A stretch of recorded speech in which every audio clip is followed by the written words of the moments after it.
Collin Corbett here with Chris Jackowiak, Core Strategies, grassroots political expert. You got a lot of hats, but today we're talking about how do we use messaging to be as effective as possible with our grassroots efforts. Because here's the deal. You don't want to send your 10, 15, 20 volunteers out at doorsteps and find out they didn't really win you any votes because your message wasn't solid, they didn't say the right things at the doors. That's why it's key that you have good messaging. If you don't, we've got other videos, including ones we've put out very recently in our YouTube channel. So go backwards, check those out.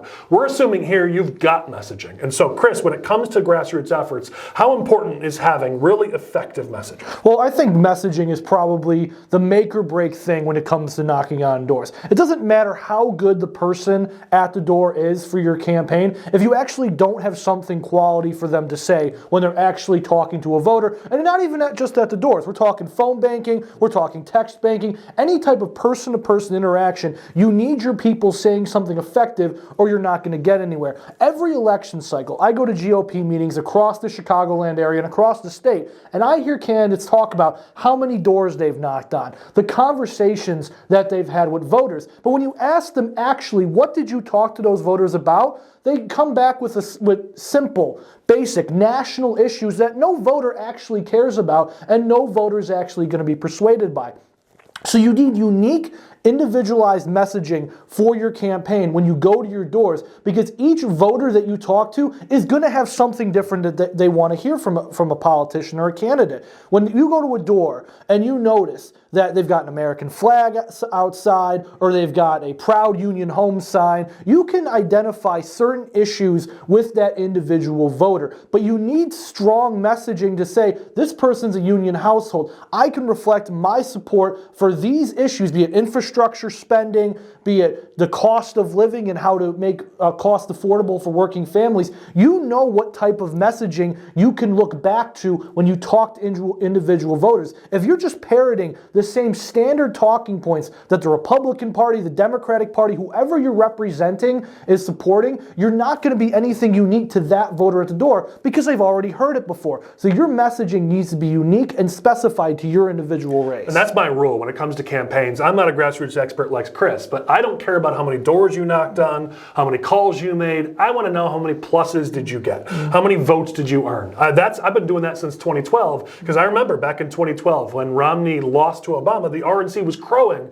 about how they had shattered records with the number of voter contacts that they had made. But we knew how those victory centers were working. It was literally just, what's your number? What's your number? Hit your contacts. What's your number? Ding dong dash, get out of there. You hit a doorstep. Make a phone call, hang it up, leave a voicemail real quick. It was speed, it was quantity, and that doesn't work. We need quality conversations because you're getting that once in a lifetime chance to get that person face to face and earn their vote. You're probably not going to get that again, and you don't get that through mail or TV or digital ads or social media or texting even. You get that through that face to face or that back and forth, unless we're text banking, where we're actually having a real human conversation. You can't waste that. That might be your one shot. And I've seen so many bad campaigns, not ones that we've ran, obviously, but I've seen so many bad campaigns and bad door knockers who go to the door, hand a voter a piece of literature, tell them the candidate's name, and maybe a one-sentence background on the candidate, and the voter's like, thank you. I'll consider it. Thank you for your time. And you didn't actually do anything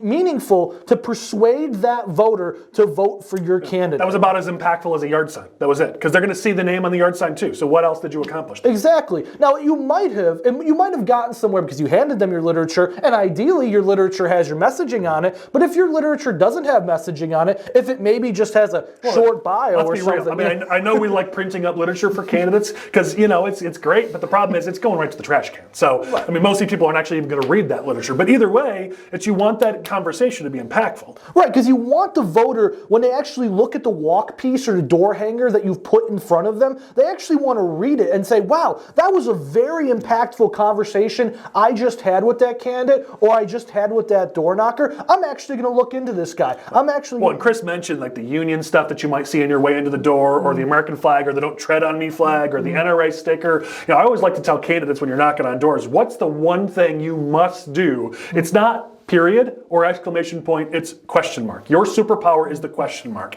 Ask them a question. They're going to tell you what matters to them. Then you go, within my messaging, what touches on this key issue they just told me? And bam! That's how any salesman, at least any good salesman, in the history of sales has done it. They don't walk up like most of our candidates and go, ding dong, hello, my name is Chris, and here's what I'm running for and why you should vote for me. Thank you for your time. Goodbye. That's it.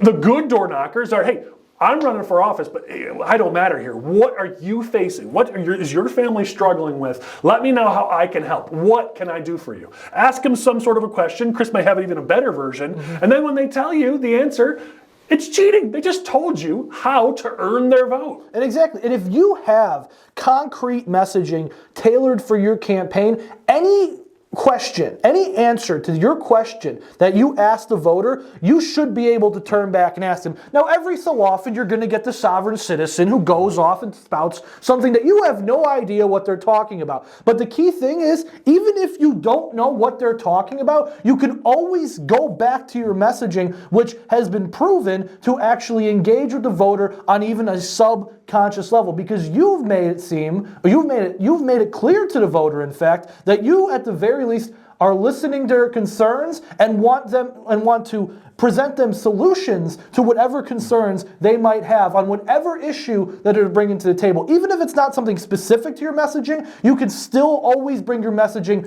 back into the conversation. And let's talk about who you're equipping here. I mean, we always tend to make our plans for the highest common denominator. Like, hey, I've got 3 rock star door knockers. They're great at the doors, but what about the other door knockers that you have, or the phone callers, or the texters? Let's be real. Most of your volunteers, they're passionate, but they don't do this for a living. They're probably not awesome at it. And if you're getting kids out there who are doing it for college credit or internships, again, they're young, they're learning this. They're probably not awesome at it yet. And so again, as Chris kind of talks about at the beginning of this, it's also about equipping your people. And we have to understand that most of them are not going to be able to carry your message like you could. A voter might say, hey, I'm facing X issue, and you're like, bam, I got you. But what about everybody else you have out there speaking on your behalf, whether they're officially volunteers or just supporters talking to their neighbors?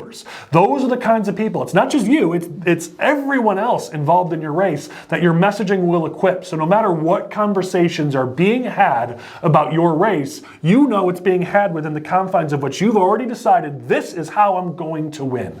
That's why you want to equip everyone involved with your race with that solid messaging and then empower them to go out there and use it. You can't assume every door knocker you have is a seasoned precinct captain or precinct committeeman, well-versed in every issue facing your district, your municipality, your district, whatever it might be. You can't assume that. So you have to help out your volunteers a little bit here and give them a background about what your campaign is about, what you yourself are about, and what are the issues facing the district and how they can answer each question. Whenever I write walk scripts, which is something I'm doing right now, by the way, upstairs, whenever I write walk scripts, I always include sample answers to the most common questions voters might have in the district, and they all come back to the most important pieces of messaging that have been written for our individual campaigns. And your campaign can't be any different. If you just give your volunteers a simple 1, 2, 3 bullet points of one sentence each of what your campaign's all about, they're going to be lost out there. You're going to have a voter who happens to have a really big problem in their community, and they want to know what you can do about it, and they're out in the wilderness because you did not give them the effective messaging possible to make them do their job best. So it's important to have messaging, and it's important to give your volunteers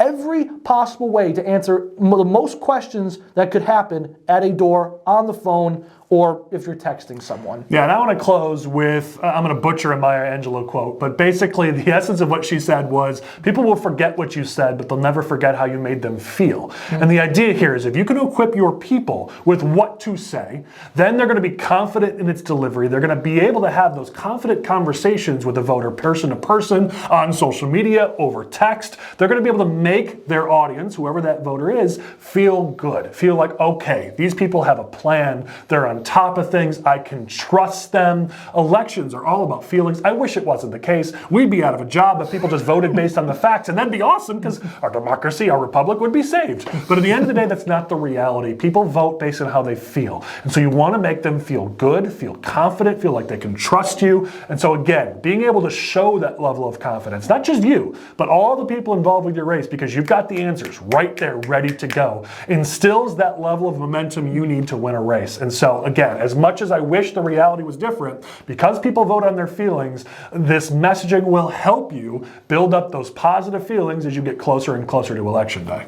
Yeah, confidence is key. I think Collin put it very well there, that if your volunteers aren't confident in your own campaign's message and what you're bringing to voters in the community, you're never going to persuade a single voter. So you need to make sure that you yourself are confident in what you're saying, you're effective in how you're saying it, and you are giving your volunteers the resources necessary to actually do a good job getting you those pluses that you need come GOTV time.